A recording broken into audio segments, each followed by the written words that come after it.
You've probably heard the news by now. The Chicago Bears have done it. They've traded the number one pick in the 2023 NFL Draft to the Carolina Panthers. And oh, baby, did the Bears get better.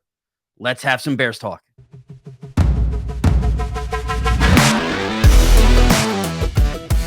We're going to be an effort-based team.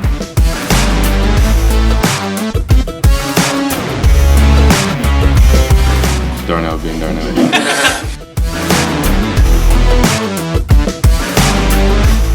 I love playing football.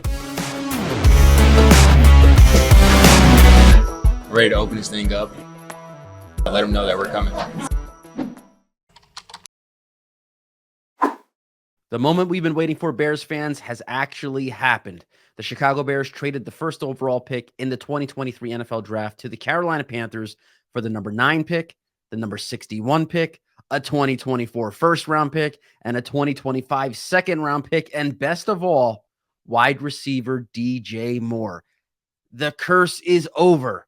The wait is over. The Bears have a wide receiver one, an alpha, a go-to guy, the most talented pure receiver that this team has had since the days of Brandon Marshall. And all those talking heads who were saying that the Chicago Bears should trade the number one or should trade Justin Fields and use the number 1 pick on Bryce Young because that somehow would be better for the Bears' long-term future. Those hot takes can finally and once and for all go to their rightful place deep down 6 feet under in the grave of all graves of hot takes, because what the Chicago Bears have done is they've actually used the number 1 pick to build around Justin Fields, to make him the present and the future of the franchise by targeting and landing DJ Moore. And while DJ Moore doesn't have the profile that A.J. Brown has, the wide receiver, the superstar wide receiver that the Philadelphia Eagles traded their first-round pick in 2022 to acquire, he will have the same kind of impact that Brown had on Jalen Hurts and the Eagles last year. DJ Moore is an absolute stud. 6 feet, 210 pounds at the 2018 NFL Combine. Ran a 4.4 240, 39.5-inch vertical jump, 11-foot broad jump, incredible cone drills. The guy came into the league with the most explosive traits. That's why he was a first-round pick. He was the 24th overall pick in the 2018 NFL Draft. He is a first-round value, and all he's done over his 5 years in the league is average over 70 catches, over 1,000 yards on a Carolina Panthers team whose quarterback issues rival the Bears' problems pre-Mitch Trubisky, when they were shuffling through retread after retread, trying to solve one of the longest quarterback curses in NFL history, which until Justin Fields came along was still ongoing. Now the Chicago Bears have freed DJ Moore. DJ Moore has a chance to come to Chicago and be the number 1 weapon, the number 1 target for one of the game's most explosive young quarterbacks. I can't tell you how excited I am about the potential fireworks that will result from a Justin Fields to DJ Moore combination. I already traded for DJ Moore in my Dynasty Fantasy League. I hit my phone. I shot the text message to the owner who has DJ Moore, and I said, dude, you got to get this done. I can't go into the 2023 season without DJ Moore on my squad. I highly advise you Dynasty players out there to do the same thing, because DJ Moore's traits and what he's done in Carolina, the plays that he's been able to make virtually on his own, it's going to be tenfold in Chicago because of what Justin Fields is going to be able to do off script, buying him time to get open down the field. Moore is the kind of player who not only can beat you deep, he could beat you on underneath throws too. He's a legitimate 3-level target in the passing game who is a yards after catch domino. It's going to be incredible to see what Justin Fields does with him in 2023. And this is going to have a huge ripple effect on the rest of the offseason.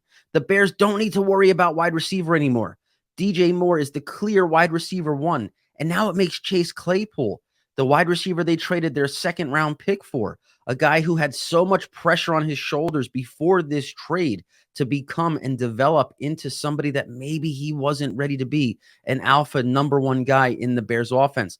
Now he can be the number 2. And my God, look around the league. There aren't many number 2 wide receivers in these passing games, no matter what team you go to, who have the profile that Chase Claypool has. So now the Bears in one trade just flipped the entire optics around their passing game to being one that had no legitimate go-to wide receiver and a collection of 2s and 3s to now having that alpha dog and a wide receiver too who could be one of the most explosive in that role in the league. And what it does for Ryan Poles, he's preached all offseason that the Bears have an incredible amount of flexibility in free agency in the draft, that essentially they could do whatever they want. And now you add DJ Moore into that flexibility equation. Ryan Poles is going to go into free agency and he's going to say, whatever 1 or 2 offensive linemen I want, whatever 1 or 2 defensive linemen I want, if I want a cornerback, if I want a linebacker, I'm going to get all of them because I don't have to worry about overpaying or overspending on an average or mediocre wide receiver like DJ Chark or Mecole Hardman.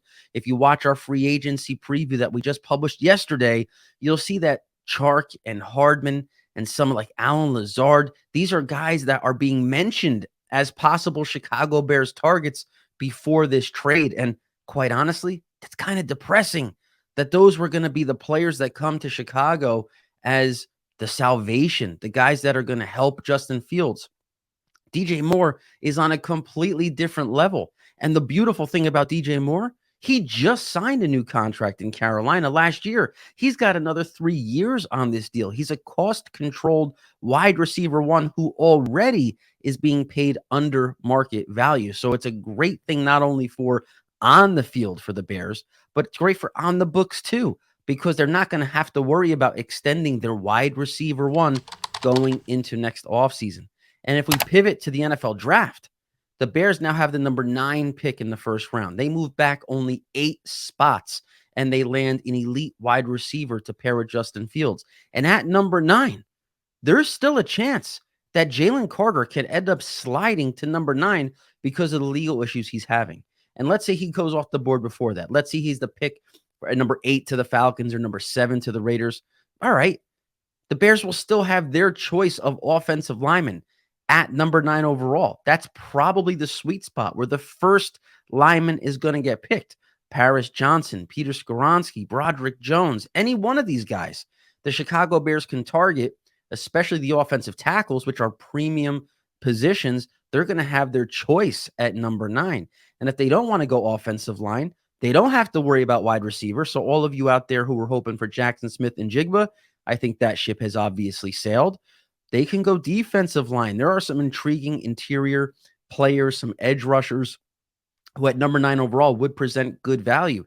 And as much as you Bears fans don't want to consider this, Bijan Robinson's going to be there too. And before you jump in my comments and say, Brian, you're absolutely crazy, there's no way that Bijan Robinson would be the pick, I just want you to take a step back for a minute and think about what the entire offseason, Ryan Poles and his staff, what the focus of this offseason is about. It's about giving Justin Fields a chance to be the playmaker that he was born to be with offensive weapons around him. This 2022 season ended with guys like Dante Pettis and, David Montgomery, for as good as he is, he was banged up. Khalil Herbert was banged up. Darrington Evans was getting carries. That's what the 2022 season ended as. Now you start 2023, and you have Justin Fields throwing passes to DJ Moore, an assimilated and playbook savvy Chase Claypool, a healthy Darnell Mooney. And what if Bijan Robinson is in the backfield? The Chicago Bears offense suddenly looks like one that fantasy football players are going to be picking from left and right because now it's overflowing with talent, especially if a Caleb McGarry or Jawan Taylor or Mike McGlinchey or Orlando Brown or any of the interior offensive linemen or multiples of them are signed in free agency. And if the defense gets bolstered in free agency along the defensive line and with the first round pick, the Bears now have 2 second-round picks. In fact, when you look at their draft selections, they have the 53, the 61, the 63, or 65. They have essentially, they control that 10-pick swing at the end of the second, beginning of the third round.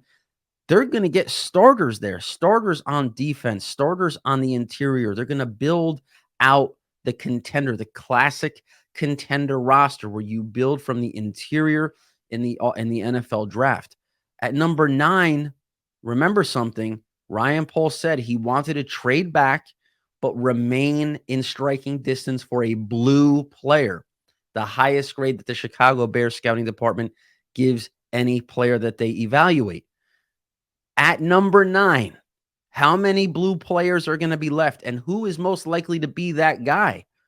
Is it going to be the offensive lineman? Will a team trade up for the offensive lineman? It's obviously not going to be a quarterback, which maybe had some blue grades on their scouting department. It's not going to be Will Anderson. It probably won't be Jalen Carter. Bijan Robinson's going to have a blue grade. So just don't hate me for it. Just prepare yourself for it. But at the end of the day, Bears fans, it happened. The Bears took control of that first pick. They leveraged it for incredible assets that will have that long ripple effect that we talked about being the goal with this pick. A 26-year-old wide receiver in his prime that's under contract for the next 3 years. A top 10 first-round pick this year. A pick that next year will probably be a top 10 pick. The Carolina Panthers are not very good, and the Bears have their first-round pick. It'll probably be a top 10 pick in 24, and they have Carolina's second-rounder in 2025, which could end up being a top 50 pick. That's how you leverage a number 1 overall pick when you don't need a quarterback. And just before we close this quick episode out, can we say thank you one more time to Lovie Smith?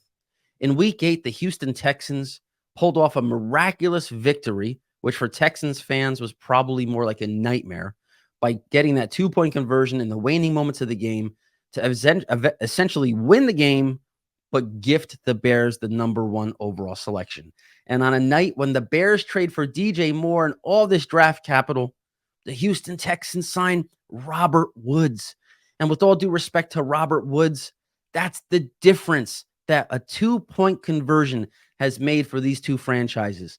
The Texans are not going to have their first choice at quarterback, and the wide receiver they add is Robert Woods.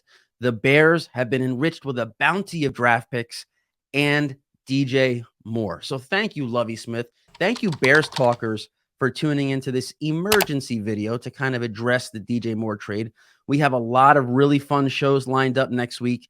Carmen Vitale from Fox Sports, the NFC North reporter from Fox Sports, is joining us early next week. The week after that, after the free agency frenzy kind of dies down, we have booked Jim Nagy, the Senior Bowl executive director, who's a very good friend of Ryan Poles, to hop on and talk all things Chicago Bears draft, which just got a lot more interesting with the Bears being at the number 9 pick. So make sure you hit that subscribe button. Make sure you're following me on Twitter at Brian Perez NFL. Follow Bears Talk at The Bears Talk. Go to the Bears Talk website, bearstalk.com. We have like 8 articles about DJ Moore, highlights, stats, takeaways, everything, even a picture of DJ Moore in a Chicago Bears uniform already. So go to bearstalk.com. Make sure you check all that out and keep coming back to this show so we can keep talking Bears.